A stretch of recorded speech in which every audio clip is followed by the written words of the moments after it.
It's time to check your money with America's Money Maven, Vicki Brackens. Vicki Brackens is the president of Brackens Financial Solutions Network, LLC, and a registered representative of LPL Financial member SIPC.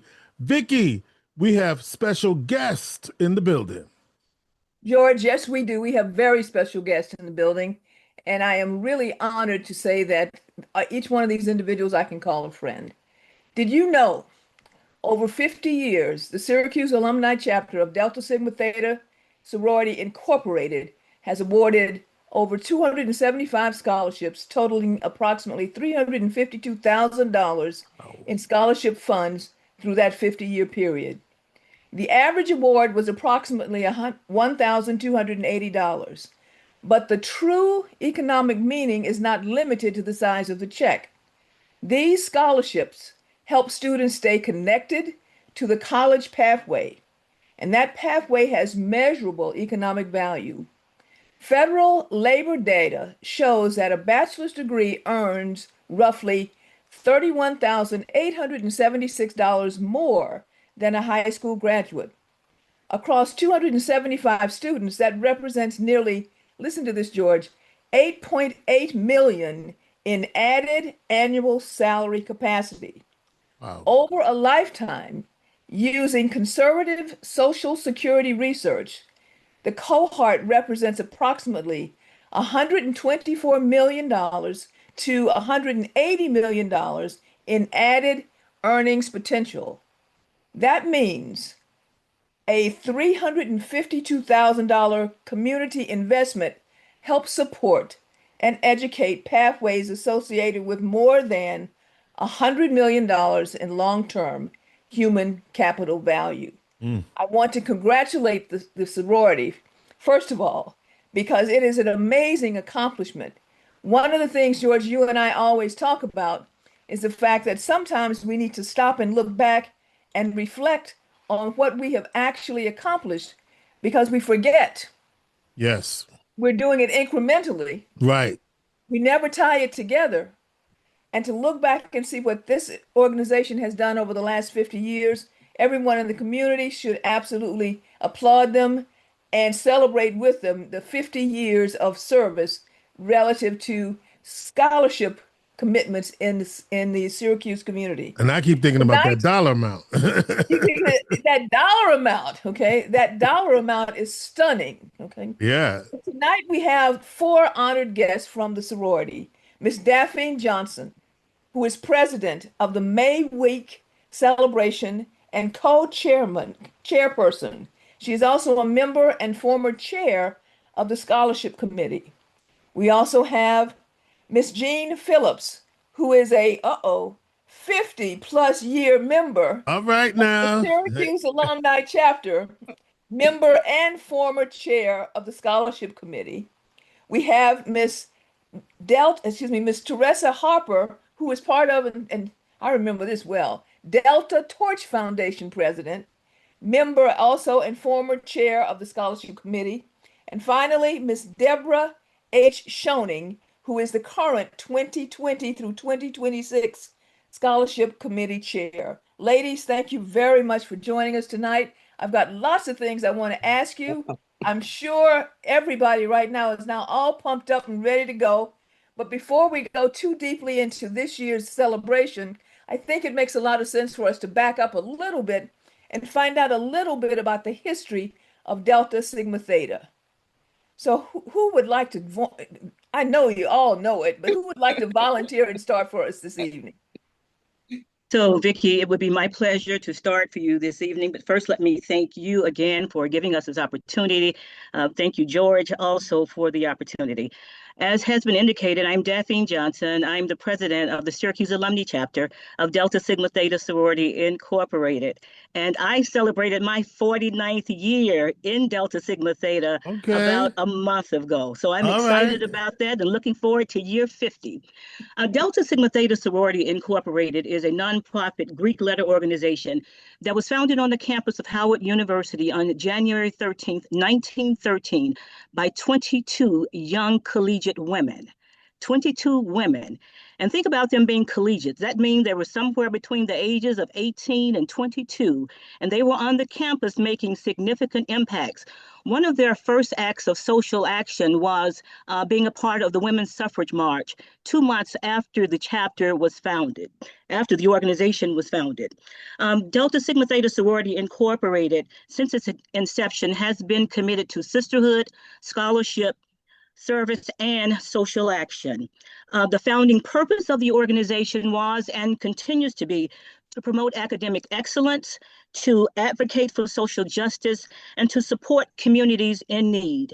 And we do that through our 5-point programmatic thrust, which focuses on educational development, economic development, international awareness and involvement, political awareness and involvement, and physical and mental health.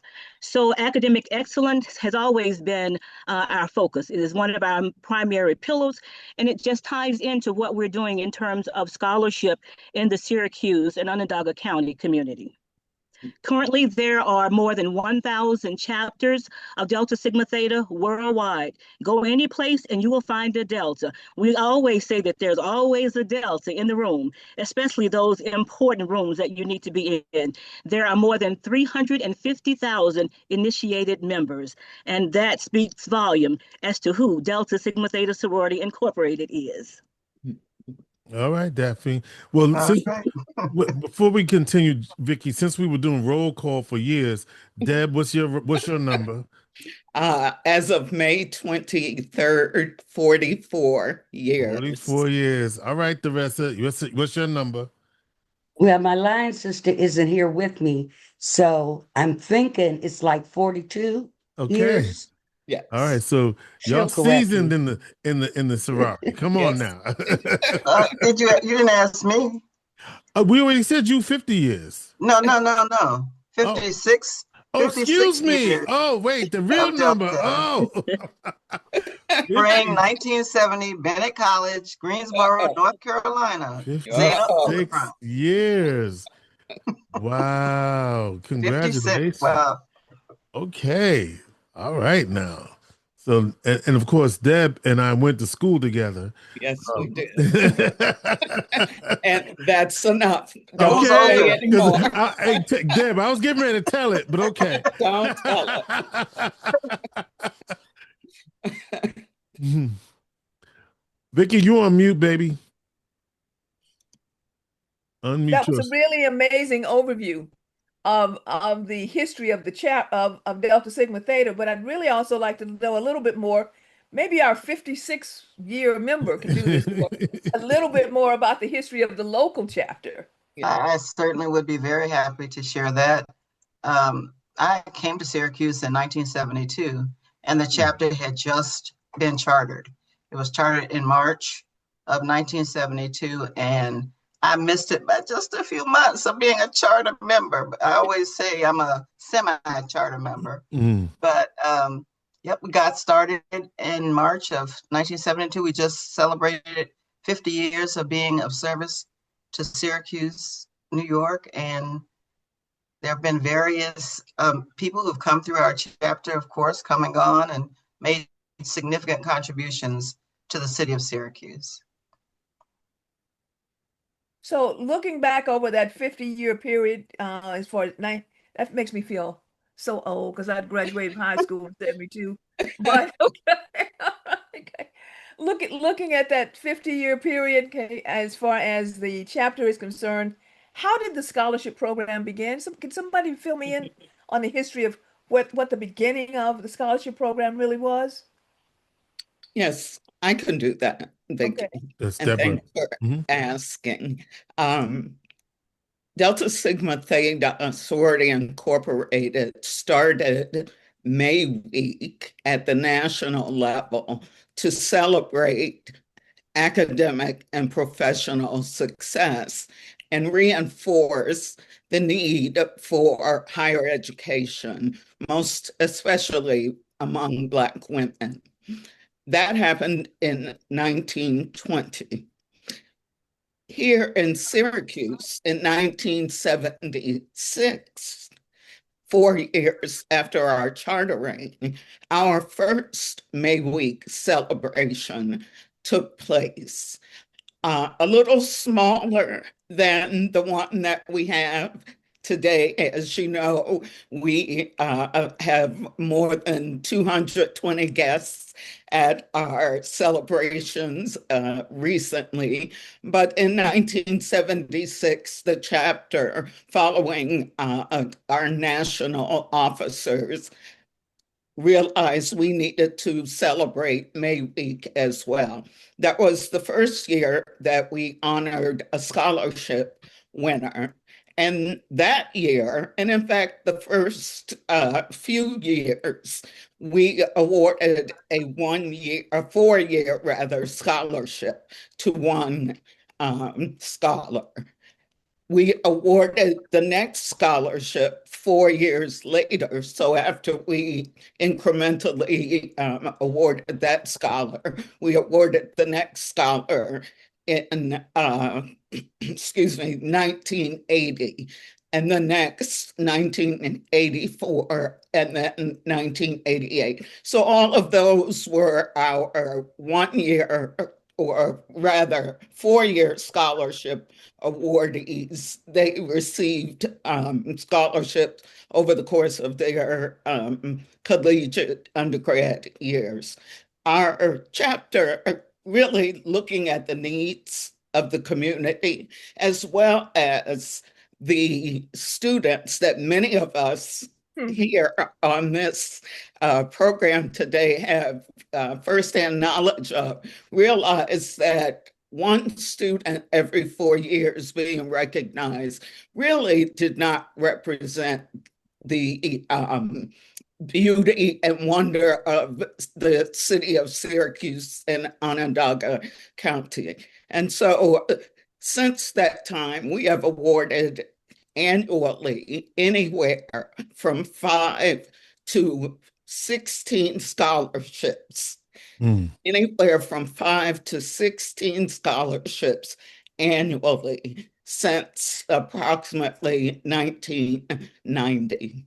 So that's a brief history of May Week in Syracuse. We also, I don't want to leave this out, and Vicki, you know this well, we also recognize at our May Week Scholarship and Award celebration a Woman of Achievement, or now we call it the Fortitude Award winner, recognizing women and organizations in the community who have exceeded expectations and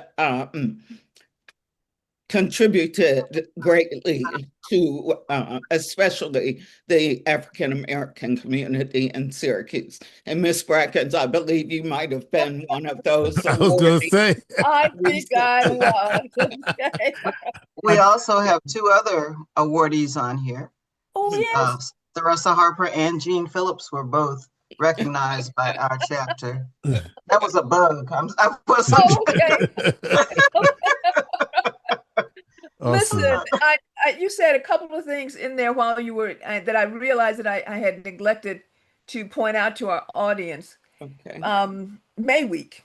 Yes. Which is, because we started talking about the scholarships, but May Week is actually the event name. Yes, yes. It's a traditional spring program that's observed nationally by Delta Sigma Theta to highlight academic, economic, and professional achievements, emphasizing the importance of higher education. So that happens, and now I can say international. I was going to say international, exactly. right? International. Okay. Yes. So May Week, if I, and correct me if I'm wrong here, because it's tied, or the scholarship program is tied to May Week, that means May Week is also 50 years?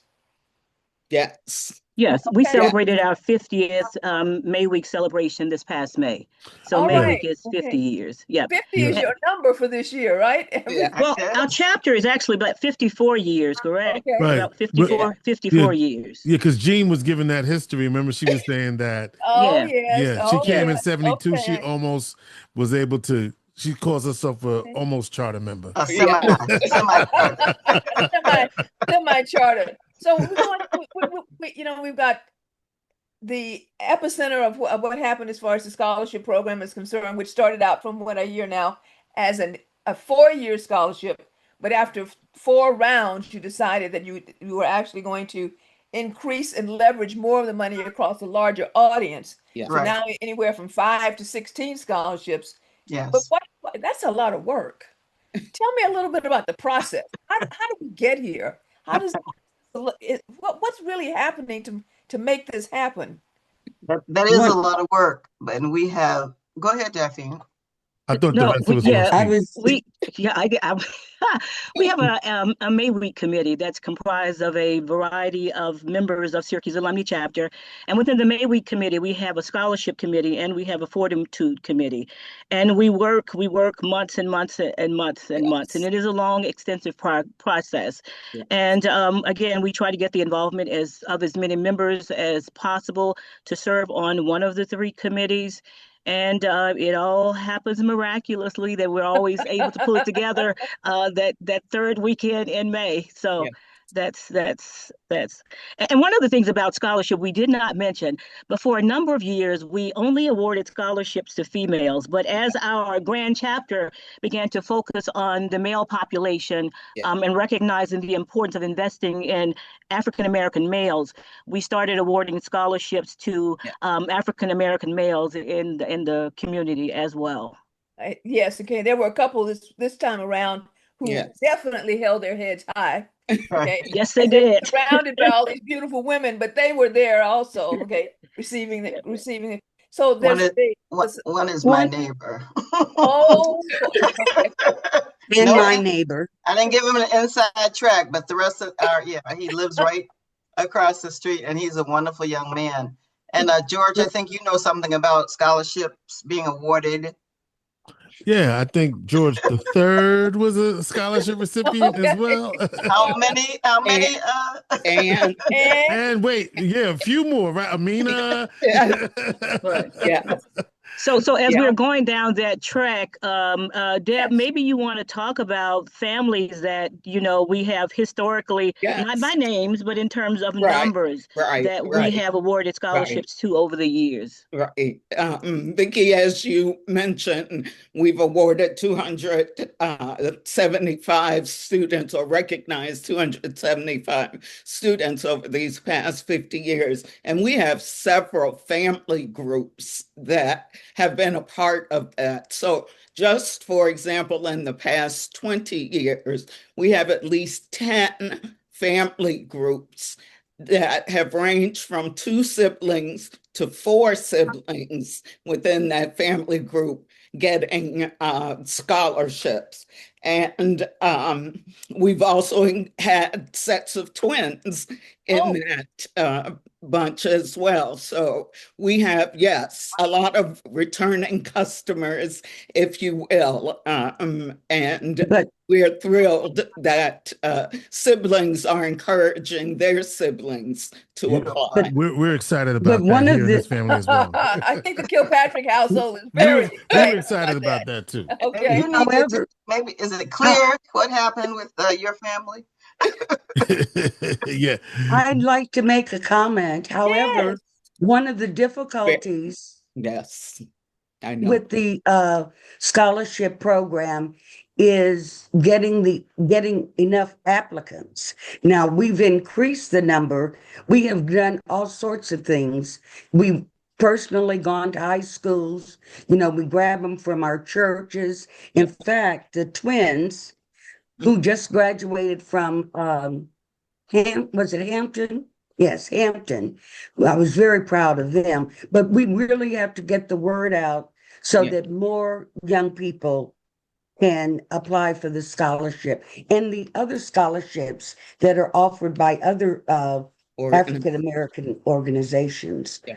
So, but one I of the think things when we changed from one recipient every 4 years to a recipient every year was to validate our students, our Black students, because Right. sometimes, anyway, it seemed to me that sometimes our Black children weren't held in such high esteem, even though they had the credentials to be recognized at the highest level.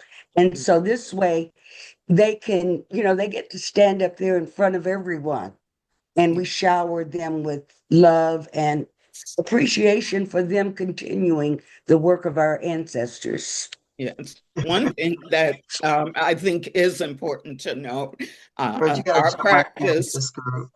our practice is not to award scholarship to children or relatives of Syracuse Alumnae chapter members. We believe that these scholarships should be for the community. And we do at May Week recognize graduates of our sorors, mentioning their name and sometimes where they may be attending college, but they are not eligible for our scholarship. And I think that's important to know. Vicki, before you that's continue, important information. Yeah, George. let me ask, how do people apply so that it's clear Yes. what that process is, so Okay. that when the And announcement comes and when Yes. they should Yes. apply? Let's get that on the table right now, and we can revisit Okay. it again, but let's get that on the table right now. Right. How do So, you apply?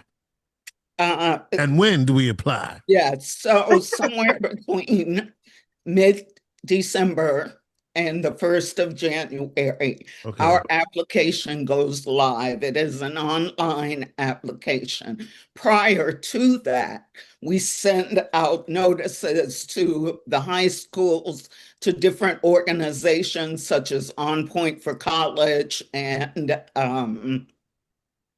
at Lemoyne College, Upward Bound. Yeah. Those programs have been really wonderful in sending applicants our way. We also, personally, members of the chapter, our own villages, we tap students on the shoulder and encourage them to apply. But our application is online. It's on our Facebook page. It's on our webpage. And again, it goes out to all of the local high schools. And we do have a connection with the local counselor who encourages his colleagues to What's the ensure that website? we have applicants. What's the website? The website is syracusealumnichapter.org. Very good. Thank you So, very much. yeah, and I agree with the rest of so many of the organizations that I'm affiliated with as well have difficulty getting applicants Yeah. to apply. And so Yes. what we're saying to folks in the community, this is the money show. There's Really, money in the I'm community. really looking at this. We have problems giving away money, is what? Right. Yes. On the money show, we let y'all know that there's money to be had. Obviously, Right. you have to meet qualifications I and all of just that. told you that for every dollar, I want to make sure we heard this. For Right. every dollar in scholarship, it has translated to $352. That's the return. Every dollar has returned $352 in economic impact, plus some other things that I'm going to talk about at the end of the show. There is no way in the world you can't go to Turning Stone and get $352 for a dollar. Right. Come on, guys. Come on. Right. You absolutely Hey. need to make sure that your children, your grandchildren, your nieces, your nephews, your neighbors are keyed up for and ready to go. You said between the middle of December and the 1st of January to apply for these scholarships. Yes. All right. The actual application is live until the end of February. Okay. We open the application mid-December through the 1st of January. The application is live all the way through the end of February. Okay. Is there anything in particular that you think is a hang up on the application itself? One of the things, it's not a hang up, but what I've noticed, the young people who really make for complete the application, the parents are involved Yeah. because Yes. it's like, oh, well, I don't want to do this, I don't want to do that. But the parents, like the twins that we spoke of before, I know that their mother Yeah. would call, she would check, she made sure, in fact, even asked, because they knew that the Deltas gave a scholarship. So people start asking us. And so parental involvement is key. Yes. Yeah. Yep, and also the other thing that's key, regardless as to how much marketing and advertising we do, word of mouth has proven to be the most Yes. effective way Yes. of getting Yes. applicants to submit those applications. Yeah. And we use every avenue that's available to us.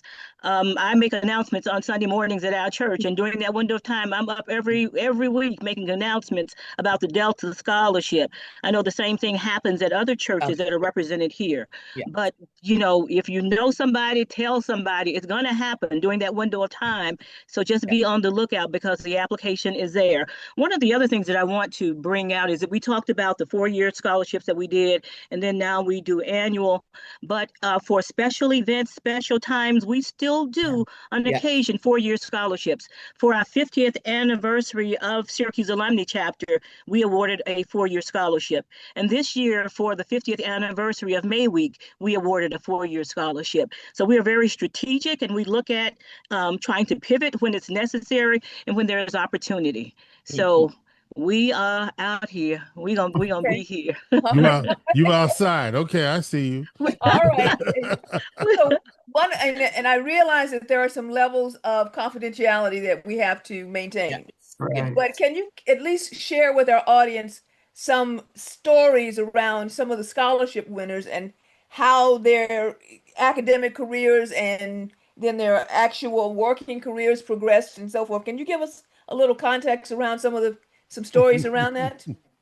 One of the recipients, and I think it would be all right to say her name because she is a public personality, is Natasha Alford. Go ahead. And she was also in Delta Academy. We bring them up. And she went to Harvard.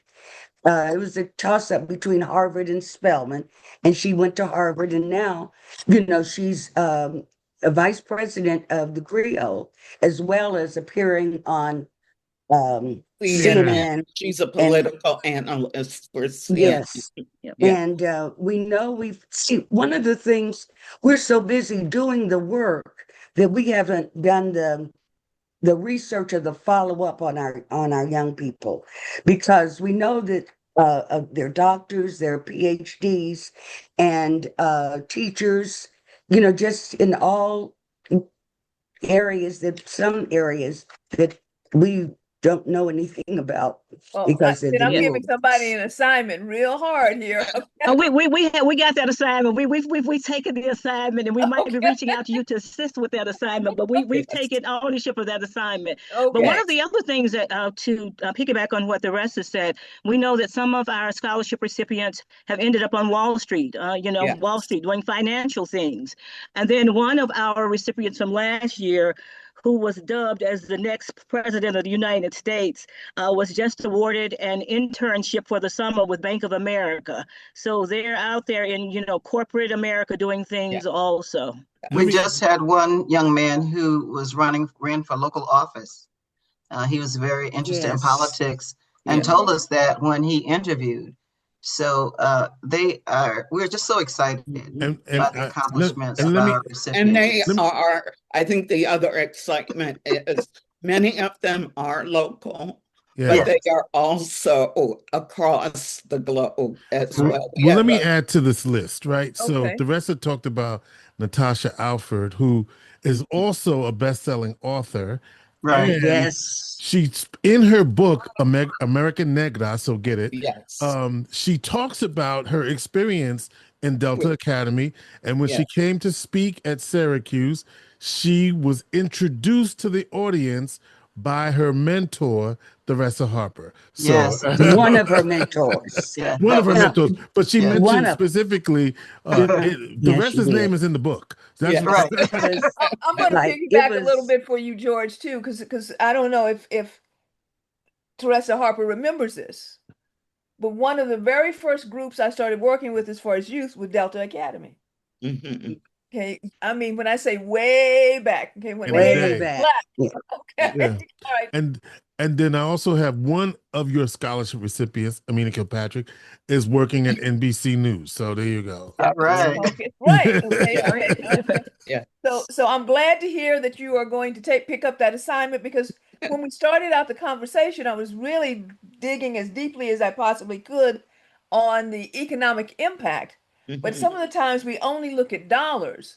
Here's the other thing, though, as far as effects that I think, well, what we call in the financial services area, wealth effects, home ownership capacity. Yes. Higher Yes. education is associated with higher earnings, stronger credit capacity, and over time, that improves a person's ability to either buy a home, maintain a mortgage, or maintain home equity. So, if you look at what's happened with the individuals that you have sponsored through your scholarship program, I am sure that if you spend some time digging, you may find out that their homeowner capacity also increased. No. Another thing is retirement savings capacity. With 50 years, that means some of your recipients have got some gray hair now. Yes. Right. And are going to be getting ready for retirement. Yeah. But a person's earning capacity gives Yeah. them a greater ability to save for retirement through their IRAs and emergency reserves and investment accounts. Even a modest annual contribution compounded over a working lifetime can make a huge difference. Mhm. Here's one, though, that I'm sure our mayor would love: local multiplier effects in tax capacity. People who earn more money buy homes, they have property taxes, they have sales taxes. So the increase in earnings capacity also increases what's available as far as local municipal tax capacity and charitable giving. The roundness, George, we talk about this all the time. How do you connect the dots? The Yes. roundness of what these dollars, of what that one scholarship had the capacity. Now we know that everybody didn't necessarily go through all their years, but when we take the averages, and we did a lot of research around the averages, that so anybody who's questioning, did we say everybody exceeded expectations? No, we took the averages.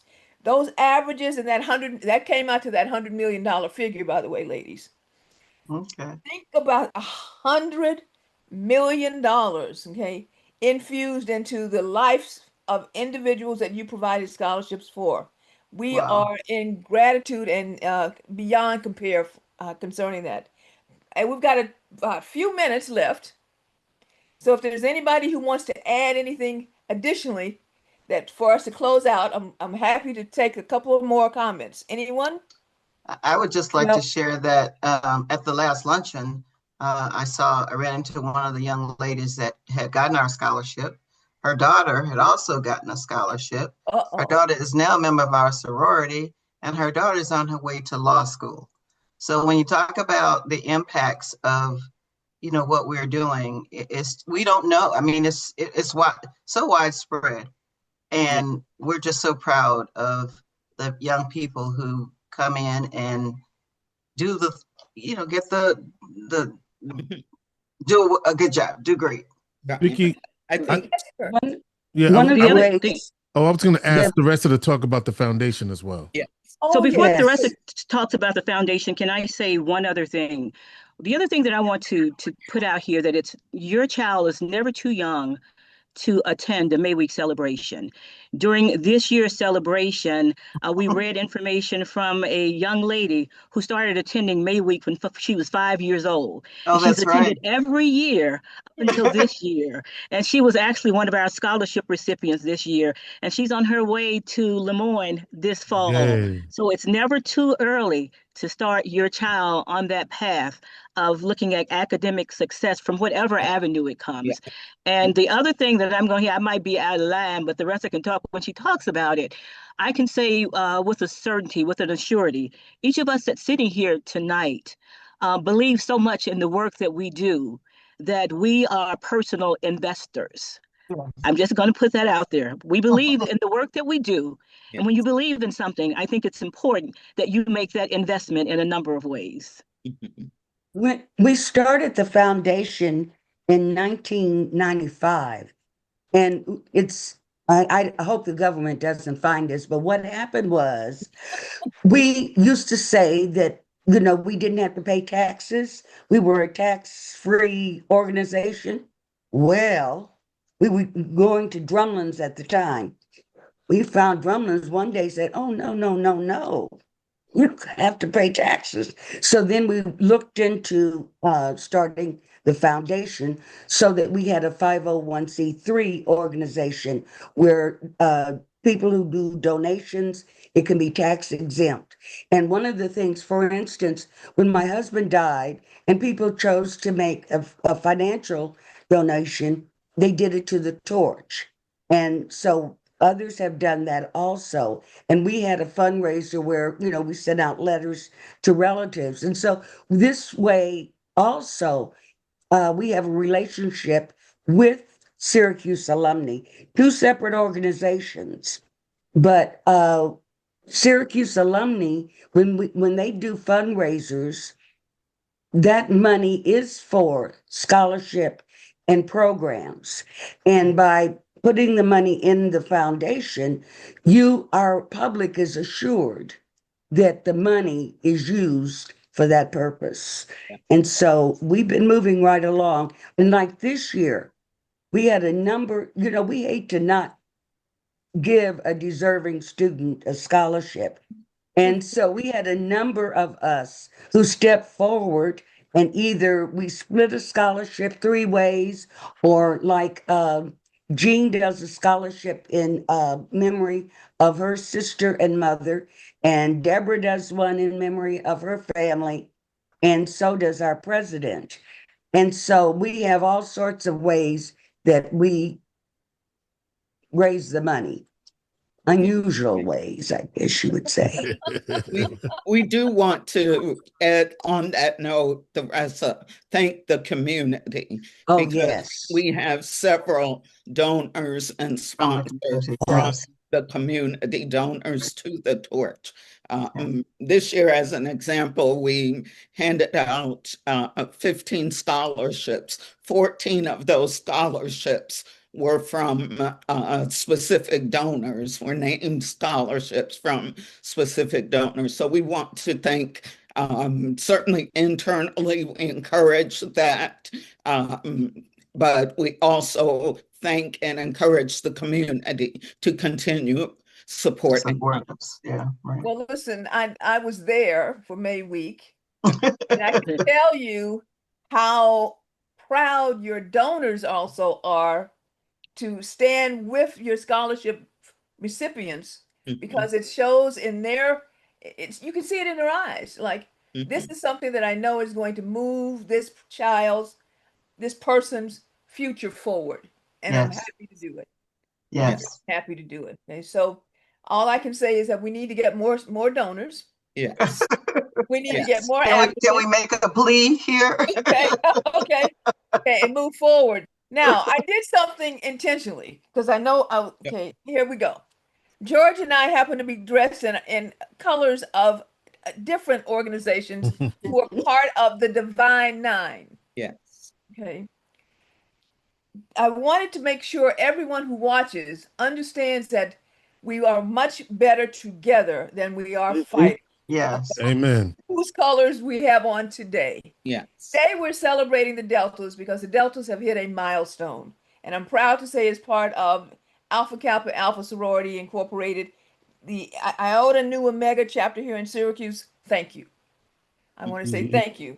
George wore his colors because he wanted to say the same thing, but we also know that at times we all need to strut our own way. Okay? Listen, ladies, it has been amazing. Thank you so much.